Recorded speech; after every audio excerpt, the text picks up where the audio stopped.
ఇటువైపు కొన్ని టెంపుల్స్ ఉన్నాయి, షర్టు తీసి వెళ్ళాలి, మగవాళ్ళు షర్టు తీసి వెళ్ళాలి, అక్కడికి అలాగే లోపలికి పంపిస్తారు.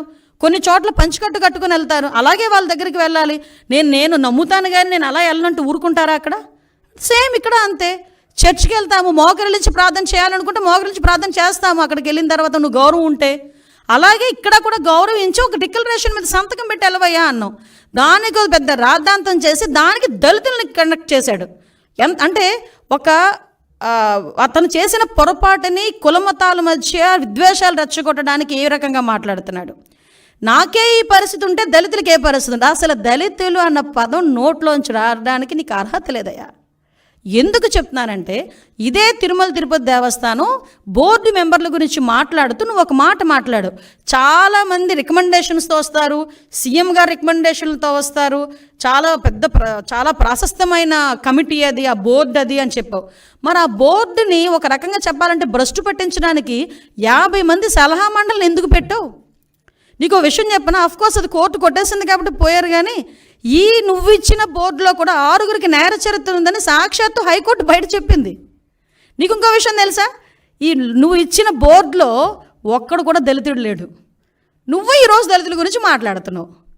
నీకు ఆ రోజే నీ చేతులతోనే టీటీడీ బోర్డు మెంబర్లకి దళితులకి ఇవ్వాలని ఆలోచన కూడా నీకు రాలే. మళ్ళా పైగా ఈరోజు దళితుల గురించి మాట్లాడుతున్నావు. మా హయాంలో మా బాలవీరాంజనేయ స్వామి గారు, మా మంత్రి గారు ఆ రోజు బోర్డు మెంబరు.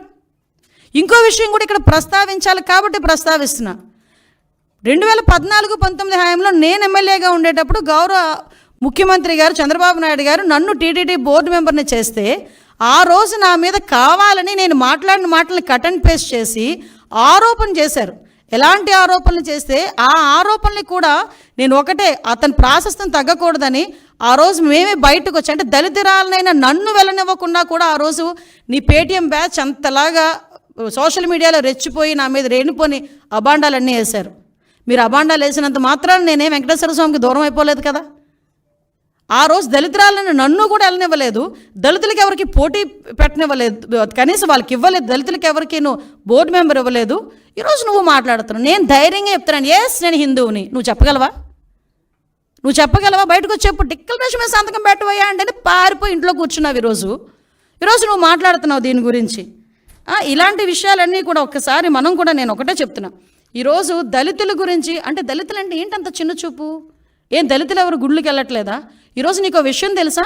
తిరుమల తిరుపతి దేవస్థానం మీద డిప్యూటీ ఈఓ పొజిషన్లో ఉన్న వాళ్ళు చాలామంది వెళ్తున్నారు. ఒకసారి చెక్ చేసుకో. నీ హయాంలో ఉండలేకపోవచ్చేమో, మా హయాంలో ఉంటారు. ఎందుకంటే మాట్లాడితే మానవత్వం అన్న పదం సిగ్గుపడుతుందయ్యా జగన్మోహన్ రెడ్డి, నీ నోట్లోంచి ఆ పదం వస్తే. నువ్వు మానవత్వం గురించి మాట్లాడేటప్పుడు వెనకతలు పిక్చర్ వేసుకో. మీ బాబాయ్ హత్య, గొడ్డలిపోటు గురించి ఒక పిక్చర్ వేసుకో, అప్పుడు మానవత్వం గురించి మాట్లాడదు. కానీ వెనకతలు ఇంకో పిక్చర్ వేసుకో. నీ చెల్లి వీధి ఢిల్లీ గల్లీ తిరిగిన పొజిషన్ గుర్తుపెట్టుకో. మానవత్వం గురించి నువ్వు మాట్లాడేటప్పుడు షర్మిల ఈరోజు రోడ్డుకి ఎందుకు మీకు వ్యతిరేకంగా మాట్లాడుతుందో ఒక్కసారి ఆలోచించు. మానవత్వం గురించి ఆలోచించేటప్పుడు నీ తల్లి ఏం చేస్తుందో ఒక్కసారి ఆలోచించు. నువ్వు మానవత్వం గురించి మాట్లాడతావు.